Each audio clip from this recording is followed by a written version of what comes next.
I've made billions of dollars of failures at Amazon.com. Literally, billions of dollars of failures. It's easy to have ideas. It's very hard to turn an idea into a successful product. Do something you're very passionate about, and don't try to chase what is kind of the hot passion of the day.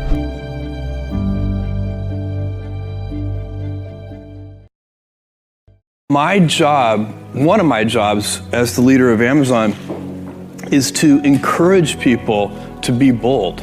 And people love to focus on things that aren't yet working. And that's good, it's human nature. That kind of divine discontent can be very helpful.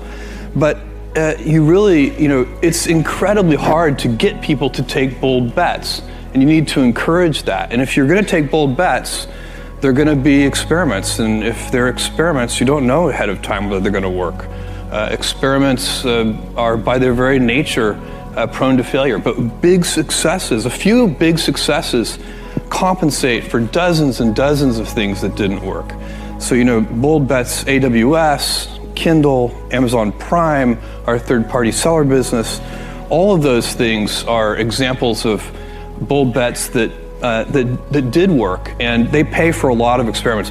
I've made billions of dollars of failures at Amazon.com. Literally, billions of dollars of failures. And, you might remember Pets.com or Cosmo, or give myself a root canal with no anesthesia very easily. None of those things are fun, but they don't matter. What really matters is companies that don't continue to experiment, companies that don't embrace failure. They eventually get in a desperate position where the only thing they can do is make a kind of Hail Mary bet at the very end of their corporate existence. Whereas companies that are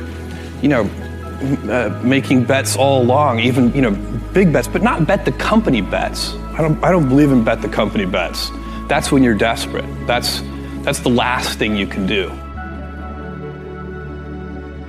I think stress, you can be, I think one of the things that's very important to note about stress is that stress primarily comes from not taking action over something that you can have some control over. So if I find that some particular thing is causing me to have stress, that's a warning flag for me. What it means is there's something that I haven't completely identified, perhaps in my conscious mind, that is bothering me, and I haven't yet taken any action on it. I find as soon as I identify it and make the first phone call or send off the first email message or whatever it is that we're going to do to start to address that situation, even if it's not solved, the mere fact that we're addressing it dramatically reduces any stress that might come from it. So stress comes from ignoring things that you shouldn't be ignoring, I think in large part. So stress doesn't come, people get stress wrong all the time, in my opinion. Stress doesn't come from hard work, for example. You can be working incredibly hard and loving it. And likewise, you can be out of work and incredibly stressed over that. So, and likewise, if you kind of use that as an analogy for what I was just talking about, if you're out of work, but you're going through, a disciplined approach of, a series of job interviews and so on, and working to remedy that situation, you're going to be a lot less stressed than if you're just worrying about it and doing nothing. It's easy to have ideas. It's very hard to turn an idea into a successful product. There are a lot of steps in between, and it takes persistence, relentlessness. So I always tell people who are, who think they want to be entrepreneurs, you need a combination of stubborn relentlessness and flexibility. And you have to know when to be which. And basically you need to be stubborn on your vision, because otherwise it'll be too easy to give up. But you need to be very flexible on the details, because as you go along pursuing your vision, you'll find that some of your preconceptions were wrong, and you're going to need to be able to change those things. So I think taking an idea successfully all the way to the market and turning it into a real product that people care about and that really improves people's lives is a lot of hard work. I don't really remember the exact day or anything, but when I was in college is when I started thinking about wanting to be an entrepreneur someday. So I was not the kid with the lemonade stand. You know, I wasn't one of these kids who was always trying to raise money. I always wanted to be a scientist when I was little, but I'd also always loved computers. I was lucky because at my age this is unusual to have access to a mainframe computer from my elementary school when I was in 4th grade, and quickly learned that there was a pre-programmed Star Trek game on that computer, and then I never did anything except play Star Trek with the computer. So I don't know how formative that was. It certainly helped my Star Trek knowledge considerably. But I've always loved computers. Somewhere in college, I started watching some of the people who were like setting up, college pizza delivery services and, the kind of the core entrepreneurs, and thinking, this looks like a really fun thing to do. Do something you're very passionate about, and don't try to chase what is kind of the hot passion of the day.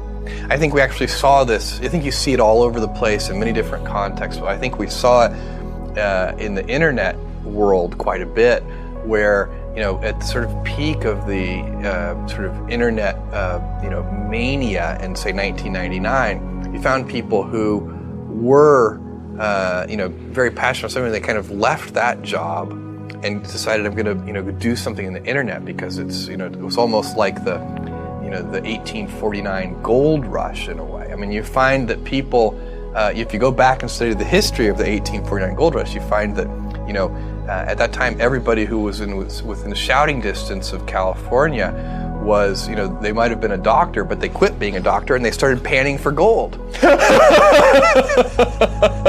And that almost never works. And even if it does work, according to some metric, financial success or whatever it might be, I suspect it leaves you ultimately unsatisfied. So you really need to be very clear with yourself. And I think one of the best ways to do that is this notion of projecting yourself forward to age 80, looking back on your life and trying to make sure you've minimized the number of regrets you have. That works for career decisions. It works for family decisions. Do you want? I have a 14-month-old son, and it's very easy for me to, if I think about myself when I'm 80, I know I want to watch that little guy grow up.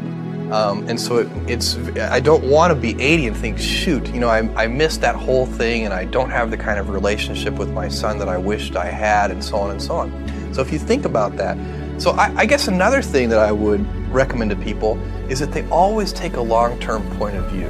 And I think this is something about which there's a lot of controversy. There's a lot of people, and I'm just not one of them, believe that you should live for the now. I think what you do is you think about the great expanse of time ahead of you and try to make sure that you're planning for that in a way that's going to leave you ultimately satisfied.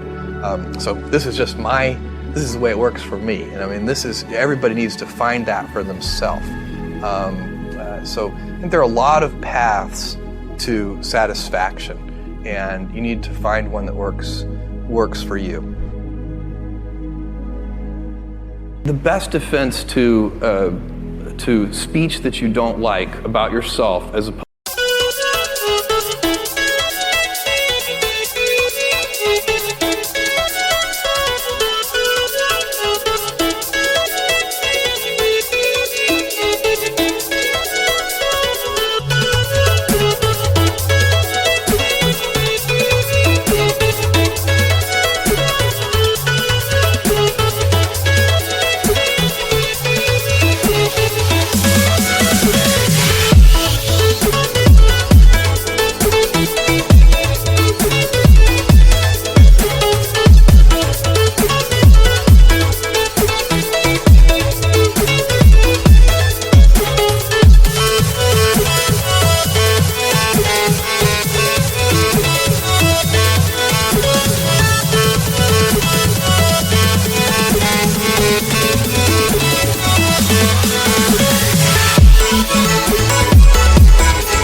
figure is to develop a thick skin.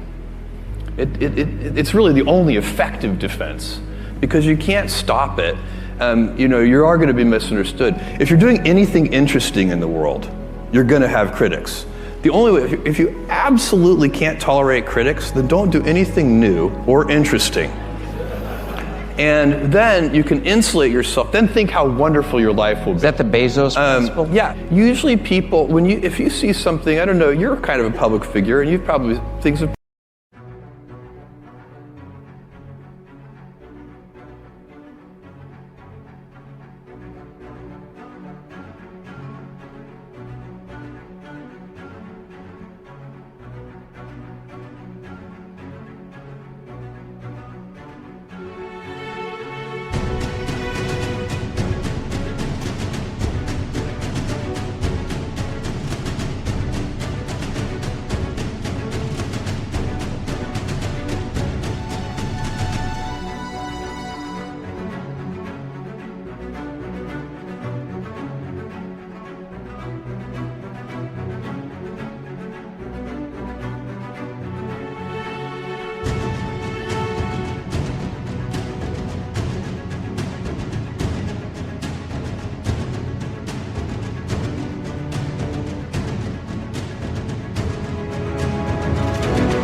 I've been written about you that you didn't think were nice. That's true. And my advice, if you came to me and said, Jeff, somebody wrote this and it really hurt my feelings, what should I do?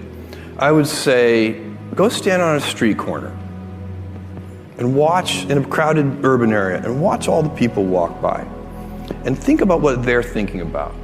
I bet you none of those people are thinking about you. If you're standing on that street corner, and really in your mind you can do this thought experiment, like, okay, there's a woman who just walked by. What's she actually thinking about? Probably maybe what she's going to cook for dinner that night, or that the argument that she had with one of her employees, or whatever it is.